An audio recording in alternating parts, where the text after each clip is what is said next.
Ton neveu va s'installer dans ton appartement. Il va se marier, a dit mon père en tendant à mon frère Olivier les doubles des clés que je leur avais confiées pour les urgences. Tu peux dormir sur notre canapé, a ajouté ma mère. J'ai simplement hoché la tête et je suis parti. 2 jours plus tard, ils sont arrivés avec un camion de déménagement.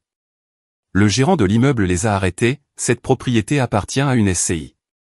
Vous êtes en violation de domicile. C'est à ce moment-là qu'ils m'ont appelé en criant. Ton neveu va s'installer dans ton appartement. Il va se marier, a dit mon père, comme s'il annonçait le dessert. Nous étions dans la cuisine de mon enfance, un dimanche soir à 18h12. Ma mère avait le four ouvert, la chaleur lui fouettant le visage, faisant exprès d'avoir l'air occupé. Mon frère Olivier était appuyé contre le comptoir avec ce sourire détendu qu'ont les gens quand ils ont déjà dépensé votre argent dans leur tête.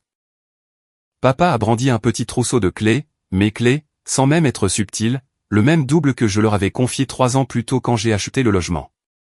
Olivier a tendu la main pour les prendre comme si elles lui appartenaient. Maman a souri d'un air exagéré. Tu peux dormir sur notre canapé un moment, a-t-elle ajouté, me regardant comme si je devais être fier de ma propre situation. J'ai juste hoché la tête. Je n'ai pas discuté. Je n'ai pas élevé la voix. Je n'ai pas demandé pourquoi mon nom n'avait même pas été mentionné dans la décision concernant mon bien. J'ai marché jusqu'à ma voiture et je suis retourné à mon restaurant à Lyon, les mains fermes sur le volant, l'esprit faisant déjà ce qu'il fait toujours, l'inventaire, les leviers, qui a accès à quoi. À 19h03, je me suis garé sur le parking arrière, je me suis assis dans mon utilitaire et j'ai ouvert une note sur mon téléphone, changement d'accès, SCI, gérant, serrure, documentation. C'est à ce moment-là que j'ai décidé d'arrêter d'être leur filet de sécurité. 2 jours plus tard, à 9h18, Olivier et mon neveu Nathan sont arrivés avec un camion de déménagement, et le gérant de mon immeuble les a arrêtés net. Messieurs, a-t-il dit, calme comme un bibliothécaire, cette propriété appartient à une SCI. Vous êtes en violation de domicile. À 9h26, mon téléphone a commencé à exploser d'appels. À 9h27, mon père a laissé un message vocal qui a commencé par un cri et s'est terminé par « Qu'est-ce que tu as fait ?»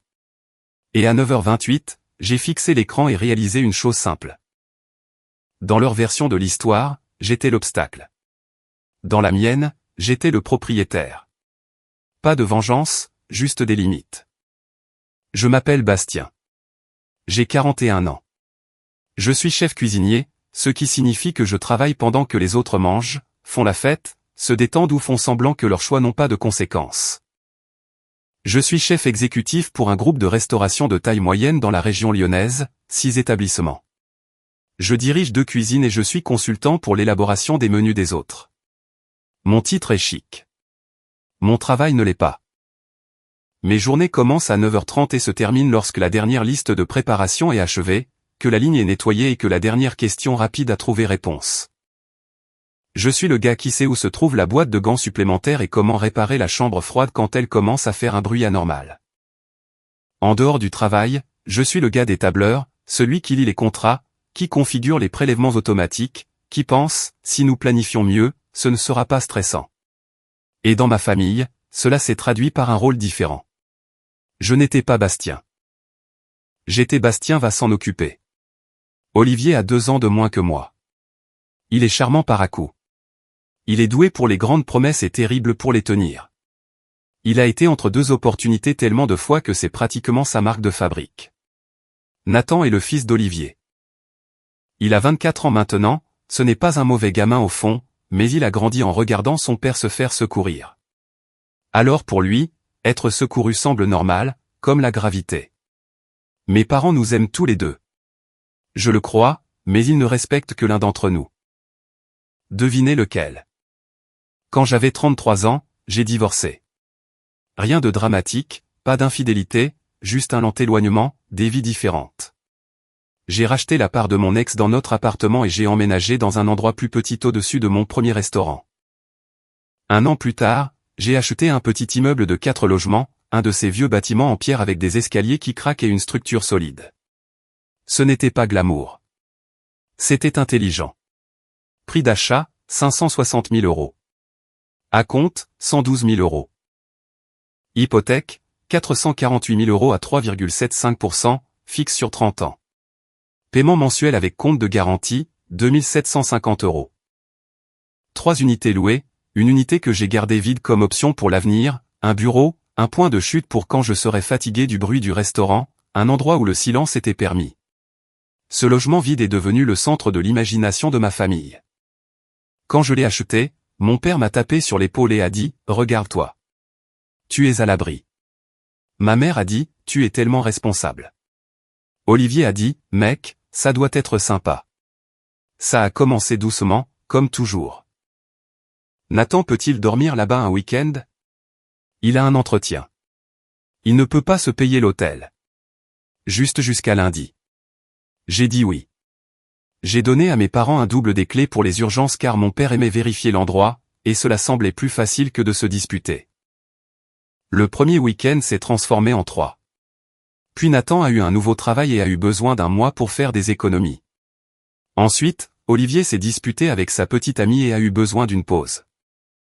Et à chaque fois, mes parents présentaient la chose de la même manière, la famille est de la famille, ce qui semble noble jusqu'à ce que vous réalisiez que ça va toujours dans un seul sens. Je n'étais même pas contre l'idée d'aider au début. Je ne suis pas fait de pierre. J'ai cuisiné des repas supplémentaires pour le personnel quand la voiture de quelqu'un a été saisie. J'ai payé la facture de téléphone d'un plongeur parce que son enfant devait se faire opérer et qu'il paniquait. Aider n'est pas mon problème. Le sentiment que tout leur est dû, oui. La première véritable fissure est apparue un jeudi quelconque du mois de mars. J'ai reçu un appel à 22h47 alors que je fermais la cuisine. La voix d'Olivier était forte, désinvolte. Et, juste un truc rapide. Nathan va rester dans ton appartement, juste pour un moment. J'ai dit, qui t'a dit que ça allait se passer? Silence, comme si j'avais posé une question bizarre. Papa a pris le téléphone. Je lui ai dit, c'est bon. N'en fais pas toute une histoire. Ce qui me dérangeait n'était pas que Nathan reste là. C'était que mon propre père parle de ma propriété comme s'il attribuait les places à une table à manger. J'y suis allé en voiture après le service, à minuit. La porte arrière était maintenue ouverte avec une poubelle. L'appartement sentait l'eau de Cologne et les nouilles au micro-ondes. Nathan était sur mon canapé, chaussures aux pieds, les jambes surélevées, regardant un programme bruyant. J'ai dit, je ne savais pas que tu venais ce soir. Il n'a même pas mis son émission en pause. Grand-père a dit que c'était bon. Je me souviens être resté planté là, en pensant, c'est comme ça que ça marche maintenant? Ma permission est facultative parce que quelqu'un d'autre l'a donnée? Je lui ai dit, calme-toi. Tu dois m'envoyer un message directement la prochaine fois. Si c'est chez moi, c'est ma décision. Il a hoché la tête comme si je lui avais demandé de recycler. 2 semaines plus tard, j'ai reçu un courriel de mon assurance habitation. Nous avons été informés de la présence d'occupants supplémentaires à l'adresse assurée. Veuillez confirmer l'occupation principale et mettre à jour le registre des locataires. Je n'ai pas mis à jour la liste des locataires parce que Nathan n'était pas censé en être un, mais quelqu'un l'avait inscrit comme tel. Quand j'ai posé la question à ma mère, elle a ri comme si c'était mignon. Oh, j'ai juste appelé pour m'assurer qu'il était couvert, a-t-elle dit. Tu t'inquiètes trop.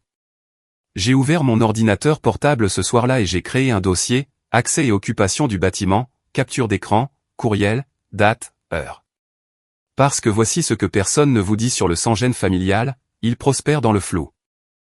Soyez précis et il commence à mourir. Puis est venue l'annonce du mariage. Nathan s'est fiancé à une femme prénommée Elodie, assez gentille, travaillant dans le marketing, parlant toujours de planning et de tableaux de visualisation. Il voulait un mariage dans les 8 mois, ce qui est ambitieux quand on a des économies. C'est délirant quand on n'en a pas. Olivier a commencé à m'appeler plus souvent, sans me demander d'argent directement, jamais directement. Cela exigerait de la dignité. Il posait des questions. Combien ça coûte de louer une salle, à ton avis? Tu penses qu'un bar à volonté est vraiment nécessaire? C'est quoi un acompte normal pour un photographe? Ensuite, ma mère a commencé à m'envoyer des liens. Regarde cet endroit. N'est-ce pas magnifique? Nathan mérite un bon départ. Et puis, réglé comme du papier à musique, mon père a sorti la réplique qu'il utilisait toujours quand il voulait quelque chose d'important sans le dire. Eh bien, tu es celui qui a une situation stable. J'avais une règle personnelle, je ne finance pas les mariages. Je ferai un cadeau. Je serai présent. Je sourirai. Je ne deviendrai pas le sponsor silencieux du fantasme de quelqu'un d'autre. J'ai donc dit, je contribuerai en tant que cadeau, mais je ne paierai pas pour le mariage. La voix de ma mère s'est refroidie instantanément. Nous ne te demandons pas de payer. 2 jours plus tard, j'ai reçu une notification de mon application bancaire, une nouvelle demande sur mon compte, ajouter un utilisateur autorisé, le nom de famille de Nathan.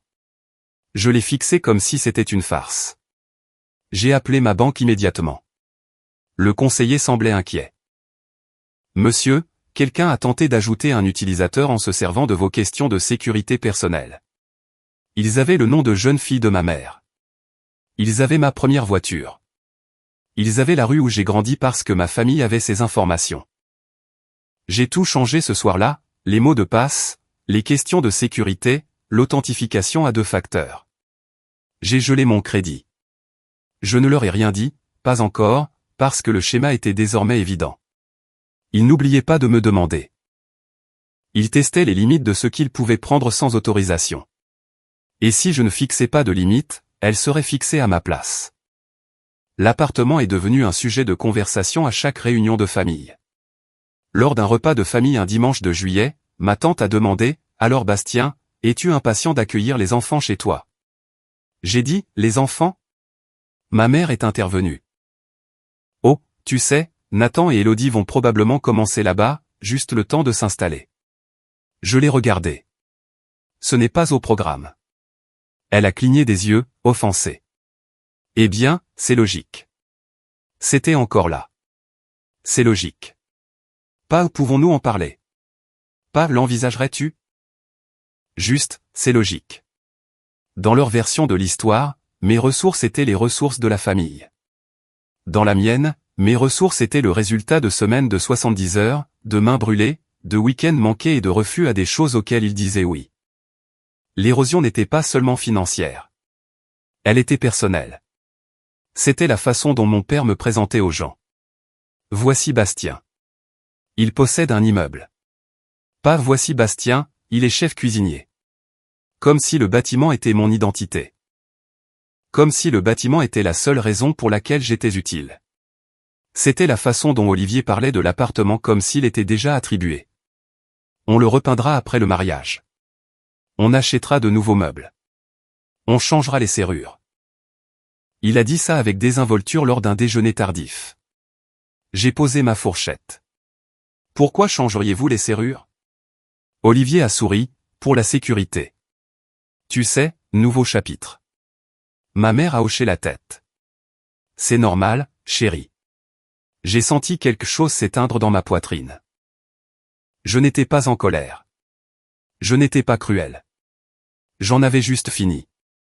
Cette nuit-là, je n'ai pas dormi. J'ai fixé le plafond et repassé les conversations en boucle comme des images de vidéosurveillance. Combien de fois avais-je confondu l'assurance avec de l'amour? Combien de fois avais-je appelé cela la proximité familiale alors qu'il s'agissait en réalité d'accès? À 4h47 du matin, j'ai ouvert mon ordinateur portable et sorti mes documents de propriété. Et j'ai trouvé le levier que j'avais ignoré. Le bâtiment n'était pas dans une SCI. Il était à mon nom. Ce qui signifiait que l'accès de ma famille reposait entièrement sur des clés et des suppositions. Des clés que je pouvais changer. Des suppositions que je pouvais briser. Lundi, j'ai rencontré une avocate nommée Sandrine, spécialisée dans l'immobilier et la protection du patrimoine. J'ai apporté un dossier. Littéralement, un dossier imprimé avec des intercalaires. Titre de propriété, hypothèque, police d'assurance, courriel sur l'occupation, capture d'écran de cette demande d'utilisateur autorisé, une photo du trousseau de clés de rechange dans la main de mon père ce dimanche. Parce que oui, mon cousin l'avait posté sur les réseaux avec la légende « La famille est de la famille ». Sandrine a tout regardé, puis m'a regardé. « Vous n'êtes pas ici parce que vous les détestez », a-t-elle dit. « Vous êtes ici parce qu'ils ne comprennent pas la notion de propriété. » J'ai expiré comme si j'avais retenu mon souffle pendant 1 an. Nous avons créé une SCI. Pas parce que je cachais des actifs. Pas parce que je faisais quelque chose de louche. Parce que je voulais que le bâtiment soit géré comme un actif, et non traité comme une multipropriété familiale. La SCI Immobilière Moreau? Oui. Mon nom de famille est Moreau. Non, je ne suis pas fier de la façon dont cela sonne formel. Administrateur, une société de gestion immobilière professionnelle avec laquelle Sandrine travaillait. Bénéficiaire, moi. Gérant, ma société de gestion immobilière actuelle, contrat mis à jour. Nous avons rédigé des politiques formelles. Aucune occupation sans bail écrit. Aucune clé distribuée sans l'approbation de l'administrateur. Aucun séjour temporaire de plus de 72 heures sans documentation. Toute tentative d'entrée sans autorisation déclenche un avis d'intrusion. Ensuite, j'ai appelé le gérant de mon immeuble, Serge. Serge est le genre de gars qui porte un polo soigné, connaît chaque locataire par son nom, et ne s'implique pas émotionnellement. Parfait. Je lui ai dit, je dois changer l'accès. Immédiatement. Il n'a pas demandé pourquoi. Il a demandé des dates et des détails. Mercredi à 8 heures, un serrurier a changé toutes les serrures extérieures. Nouveau pêne dormant. Nouveau barillet. Nouveau système de badge d'entrée pour le bâtiment. J'ai payé 1000 €. J'ai le reçu. À 8h42, j'ai reçu un message de ma mère. Pourquoi ma clé ne marche-t-elle pas? L'absence d'émoticône a fait se crisper ma mâchoire plus que n'importe quelle insulte ne l'aurait fait. Je n'ai pas répondu. À 9h10, j'ai envoyé un courriel à mes parents. Les doubles des clés ne sont plus valides. Veuillez ne pas essayer d'accéder au logement. En cas d'urgence, contactez Serge au bureau de gestion. Simple. Professionnel. Ennuyeux. L'ennui est le meilleur ami des limites. Puis j'ai demandé à Sandrine, que se passe-t-il s'ils viennent quand même? Elle a répondu, alors ils apprendront ce que signifie l'intrusion. Je n'avais pas l'intention de les détruire. J'avais l'intention d'arrêter de les laisser me détruire. La confrontation était inévitable. Je la voulais juste sur le papier, pas dans l'émotion. Et je savais exactement où cela se produirait. Parce que le calendrier du mariage de Nathan avait une date butoir. Ils allaient avoir besoin de l'appartement pour le début. Ce qui signifiait qu'ils l'annonceraient publiquement et me mettraient au défi de m'y opposer. J'ai donc planifié ce moment comme je planifie un service de dîner le samedi. Tout préparé. Tout étiqueté. Garder la chaleur sous contrôle. La scène s'est produite plus tôt que je ne l'espérais.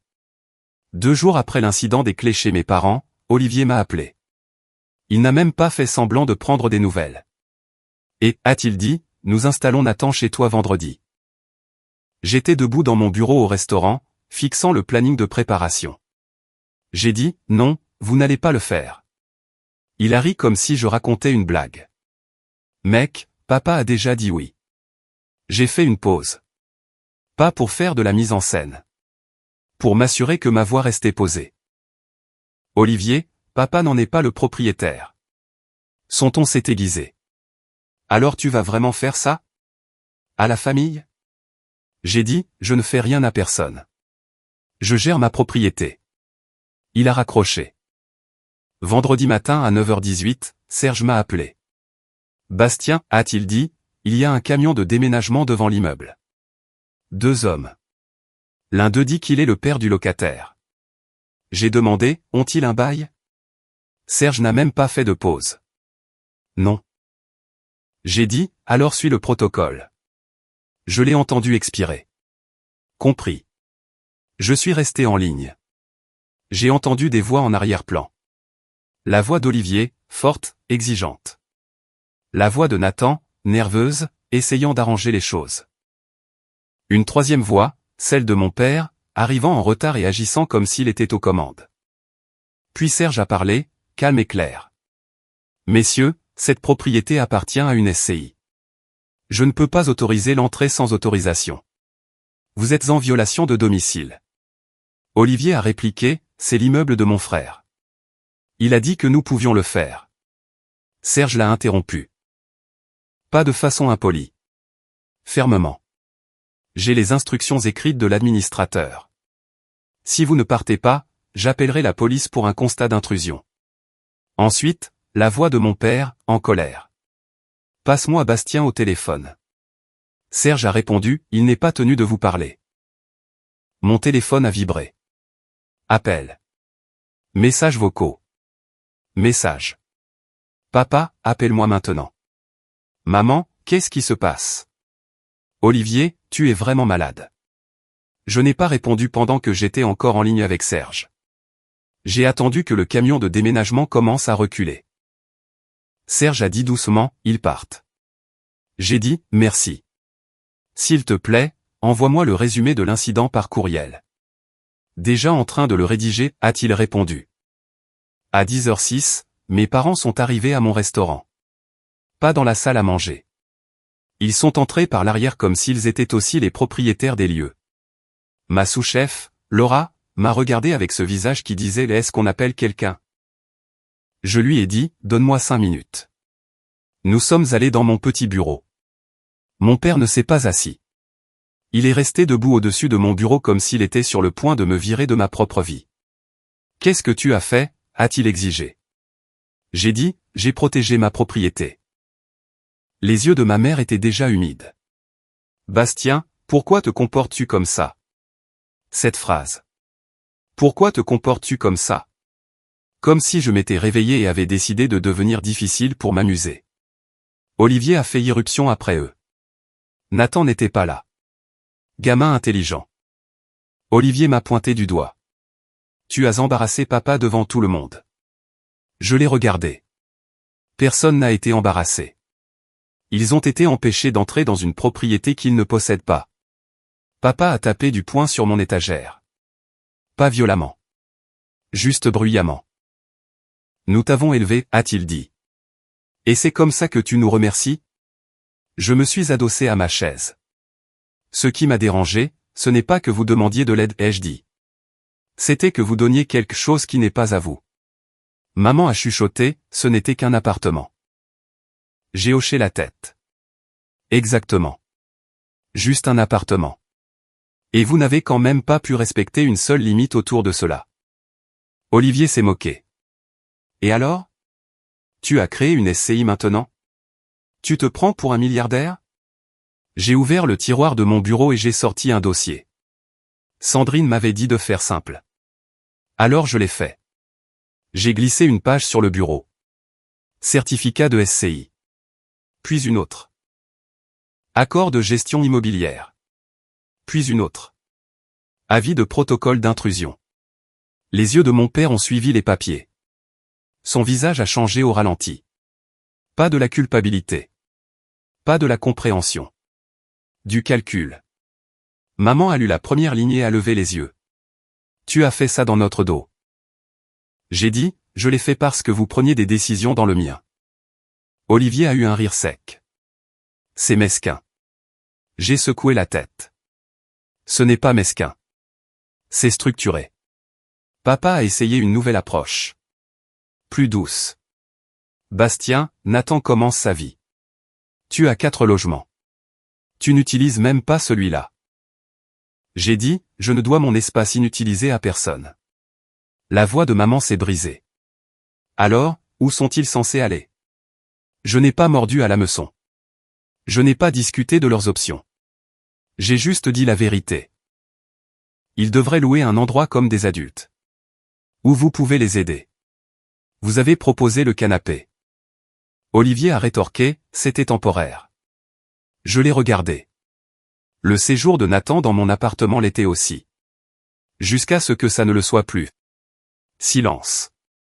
La mâchoire de papa s'est crispée. Dans notre famille, on ne fait pas de menaces judiciaires. J'ai gardé une voix neutre. Dans ma vie, je fais de la paperasse quand les gens n'écoutent pas les mots.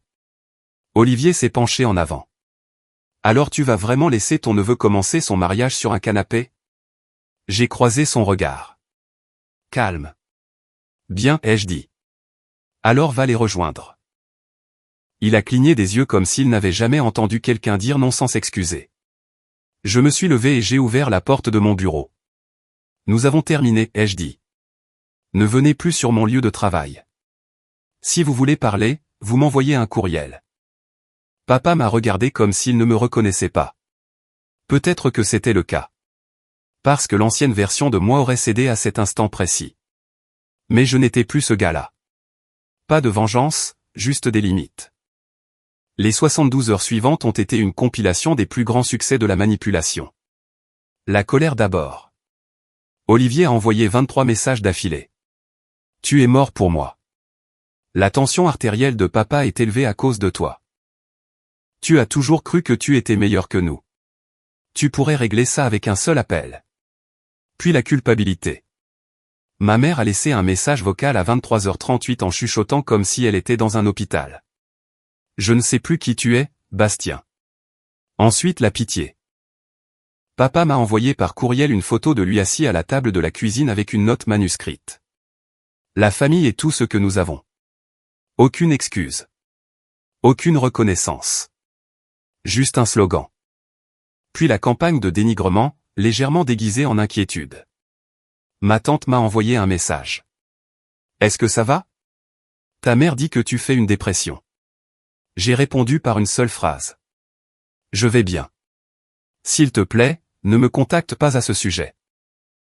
Serge m'a envoyé par courriel le rapport d'incident horodaté, objectif, 2 individus ont tenté d'accéder sans bail, ont refusé de partir initialement, sont partis après l'énonciation du protocole d'intrusion. Sandrine m'a envoyé un suivi, bon travail pour être resté calme. Ne vous engagez pas dans des disputes émotionnelles. Gardez tout par écrit. J'ai bloqué le numéro d'Olivier pendant une semaine. Je n'ai pas bloqué mes parents, non pas parce que j'étais faible, mais parce que je voulais des preuves écrites. J'ai répondu au courriel de mon père en 3 lignes. Je ne discuterai pas de cela en personne. Le logement n'est pas disponible. Si vous tentez à nouveau d'entrer, la société de gestion déposera une plainte. C'était tout. Pas de débat, pas de dissertation émotionnelle, parce qu'il voulait une dispute qu'il pourrait raconter à d'autres personnes. Il voulait que je paraisse instable, cruel, dramatique. Je ne leur ai rien donné. À un moment donné, Nathan a fini par me contacter. Un seul message, mardi à 14h14. Oncle Bastien, on peut parler? Juste toi et moi. J'ai accepté de le retrouver dans un café près de mon restaurant. Il est venu seul, les yeux fatigués, aucune colère, juste de la confusion et de l'embarras. Il a dit, je ne savais pas qu'il s'y prenait de cette façon. Je l'ai cru.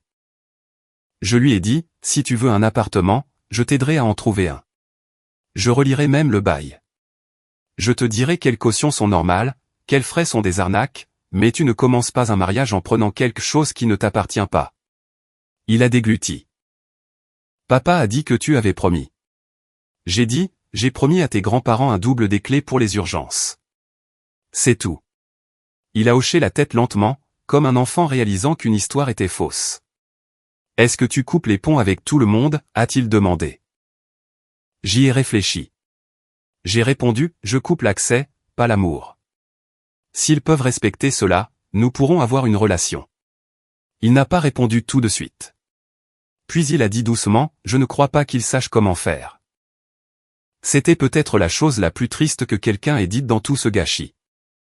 9 mois plus tard, l'immeuble est toujours à moi, toujours ennuyeux, toujours solide. La SCI fonctionne sans accroc.